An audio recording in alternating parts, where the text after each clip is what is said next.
Assalamualaikum warahmatullahi wabarakatuh. Halo guys, welcome back to my channel bareng gue Ivoy di SP93.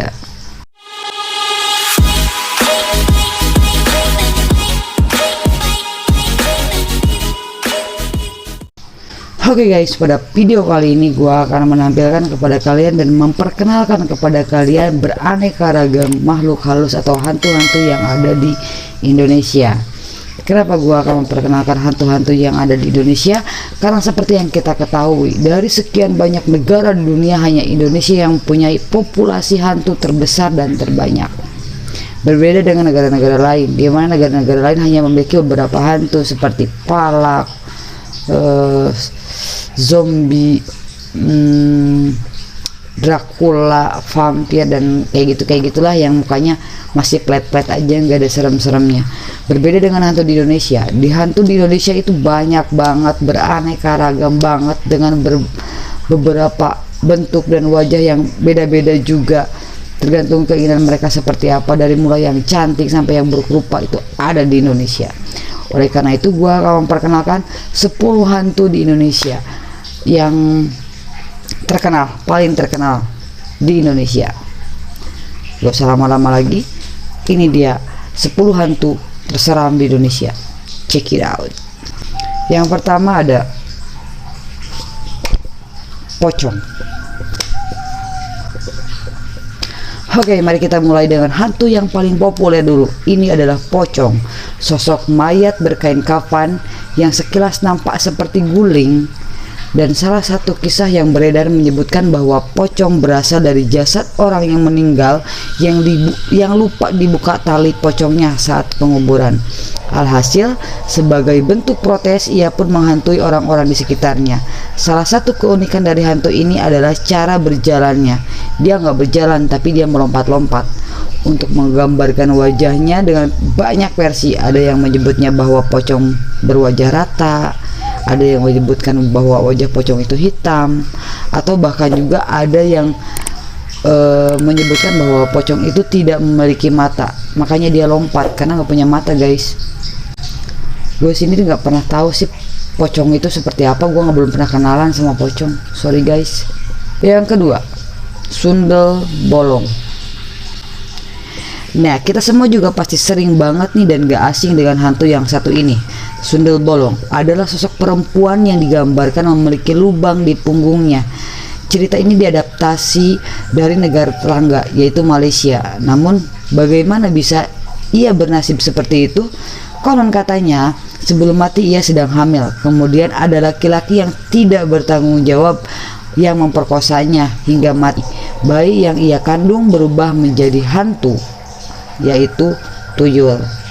Sedangkan perempuannya atau wanita tersebut akhirnya menjadi sundel bolong yang gentayangan. Untuk membalaskan dendamnya, seakan belum cukup seram, masyarakat juga percaya bahwa hantu punggung ini dipenuhi oleh belatung. Maksudnya adalah di punggungnya itu, di punggung yang bolongnya itu dipenuhi oleh belatung. Dan sekarang di sini satu fakta yang gua ketahui sekarang, baru gua ketahui bahwa ternyata tuyul itu adalah anaknya sundel bolong. Bisa kali ya genderuwo jadi bapaknya. 3. Kuntilanak. Siapa yang gak ngeri coba melihat sosok dari kuntilanak ini? Hantu perempuan ini digambarkan bergaun putih, berambut panjang, dan punya mata yang merah. Menurut kepercayaan masyarakat, kuntilanak suka mengganggu anak kecil dan perempuan hamil. Apa alasan dibalik obsesi tersebut? Konon katanya kuntilanak meninggal saat ia melahirkan, jadi ia gentayangan untuk mencari anaknya. Hal ini juga mendasari penamaan hantu tersebut. Nah, perbedaannya adalah kalau kuntilanak itu adalah hantu yang ketika seorang perempuan melahirkan tapi dia meninggal, maka jadilah kuntilanak. Kalau sundel bolong itu adalah hantu yang dia meninggal atau mati di saat dia sedang hamil, dan matinya pun tidak wajar. 4. Kuyang. Oke, beberapa waktu lalu sempat menjadi pembicaraan masyarakat karena makhluk ini berasal dari Kalimantan Timur, calon ibu kota baru kita katanya. Hantu ini digambarkan sebagai perempuan dengan rambut panjang tanpa badan. Ia memiliki kepala dan organ dalam. Masyarakat setempat percaya bahwa kuyang adalah siluman yang haus akan darah, khususnya darah bayi dan wanita yang lagi hamil. Ini karena keduanya bersih dan dari niat-niat jahat. Kenapa ia bisa menjadi seperti itu? Menurut kisah yang beredar, kuyang sebenarnya adalah manusia yang ingin menguasai ilmu hitam. Untuk melakukannya ada harga yang harus ia bayar, yaitu dengan melepas dari sosok dirinya, dari sosok manusianya saat malam tiba. Semakin banyak darah yang ia santap, maka semakin tinggi pula ilmu mereka.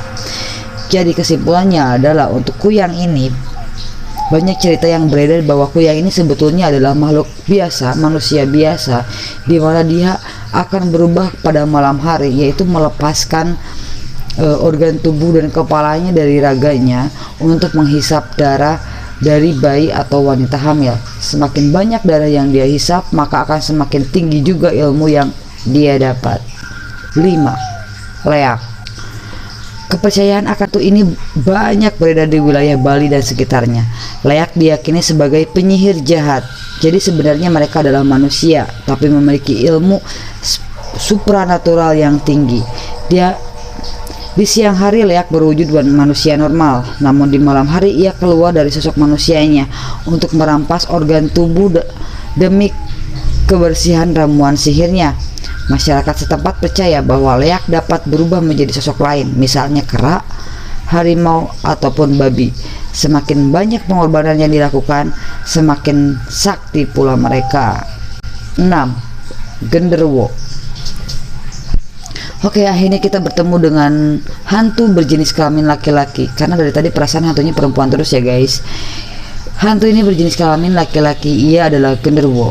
Kisah makhluk ini berasal dari mitos bangsa Persia yang bernama Gandawera di Indonesia. Mereka digambarkan memiliki tubuh yang sangat besar, berbulu, dan memiliki taring yang menjulur. 7. Tuyul. Jenis hantu ini sangat populer karena menjadi pemeran utama sitkom di tahun 2000-an. Namun sebenarnya tuyul sangat berbeda dengan sosok yang digambarkan serial komedi tersebut. Tuyul dipercaya merupakan anak dari sundel bolong. Ada pula yang menyebutkan bahwa sebenarnya ia adalah anak dari orang yang keguguran. Oleh karena itu, tuyul memiliki tubuh yang sangat pendek dan suka mencari uang. Tak jarang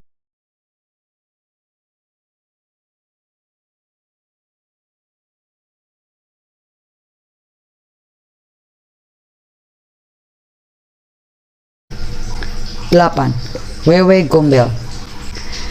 Apakah ketika kalian kecil sering mendengar kata-kata jangan main maghrib-maghrib nanti diculik wewe gombel? Menurut kepercayaan masyarakat, wewe gombel adalah hantu berupa perempuan tua yang meninggal karena bunuh diri. Alasannya ia dituduh membunuh suaminya yang selingkuh oleh orang di sekitarnya. Nenek-nenek ini dikenal sangat menyukai anak kecil sehingga ia sering menculik mereka. Namun tenang saja, wewe gombel tidak akan menyakiti anak tersebut. Yang membuat orang takut adalah sosoknya yang menyeramkan. Karena wewe gombel ini adalah manusia atau perempuan yang bertinggi besar dan di bagian, mohon maaf, payudaranya itu panjang banget, ngegumpai ke bawah sampai bisa dililit-lilit. Katanya, gue sendiri sih belum pernah ketemu ya, amit-amit lah. 9. Jenglot. Tak seperti hantu lainnya, jenglot memiliki tubuh yang sangat kecil mirip seperti boneka. Mereka berkulit gelap seperti mumi dan biasanya memiliki taring dan kuku yang panjang. Menurut penelusuran, makhluk ini banyak ditemukan di Pulau Jawa, Kalimantan, dan Bali. Walaupun mirip boneka dan seakan tidak hidup, banyak orang yang percaya bahwa sebenarnya mereka memiliki roh di dalamnya.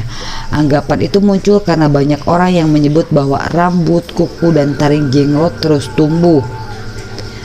Mengenai asal-usulnya, sebenarnya ada beberapa pendapat yang beredar. Ada yang menyatakan bahwa jenglot sebenarnya adalah petapa yang menginginkan kekayaan dan kekekalan. Ada pula yang berpendapat bahwa mereka adalah pesugihan yang dipelihara oleh dukun. 10 dan yang terakhir adalah Lampor. Lampor adalah nama hantu yang mungkin terdengar kurang familiar pada awalnya. Namun semenjak dikabarkan akan difilmkan, Masyarakat pun penasaran akan sosoknya. Ternyata Lampor adalah keranda terbang yang konon dikendalikan oleh pencabut nyawa. Kisah hantu ini sering terdengar di Pulau Jawa Tengah. Ada banyak yang meyakini keberadaan Lampor. Ia seringkali berkeliaran di kampung-kampung dan membawa siapapun yang melihatnya. Korban akan mati atau kembali dalam keadaan gila. Jika kamu mendengar suara kereta kuda di malam hari, siap-siap tutup matamu karena bisa jadi itu adalah Lampor. Oke guys, dari 10 hantu tersebut, hantu mana yang paling kamu sukai dan hantu mana yang paling kamu takuti? Maukah kamu berkenalan dengan mereka? Silakan. Oke guys, itulah tadi 10 hantu yang populer di Indonesia. Kembali lagi kepada kalian guys, percaya atau tidaknya dengan keberadaan hantu-hantu tersebut. Karena bagi gue pribadi tetap aja ya, yang namanya hantu itu sebetulnya nggak ada. Yang ada itu adalah setan dan juga jin, dimana setan bisa merubah wujudnya seperti apa yang kita pikirkan, seperti apa yang kita bayangkan. Ketika kita lagi takut-takutnya, dia bisa berwujud seperti itu. Dan menurut gua, kenapa ada kuntilanak yang sosoknya sama seperti itu? Karena itu udah menjadi melegenda dan itu udah tertanam di otak kalian. Kalau kuntilanak itu bentuknya seperti itu, maka setan tersebut bisa berbentuk seperti apa yang kamu pikirkan tadi. Oke, dari 10 hantu ini, hantu yang tersebar di Indonesia ini, yang populer di Indonesia ini, sumbernya gue ambil dari intimes.com. Oke guys, sekali lagi itulah tadi 10 hantu yang populer di Indonesia. Dan terima kasih sudah mampir ke channel gue. Jangan lupa like, comment, and subscribe video gue supaya gue lebih aktif lagi membuat konten-konten dan menyuguhkan video-video yang menarik untuk kalian semua. Dan jangan lupa nyalakan lonceng notifikasinya agar kalian semua tidak ketinggalan akan video-video yang gue upload. Mohon maaf kalau ada salah-salah, dan inilah SB93 Misteri. Sampai ketemu di video selanjutnya. Bye bye.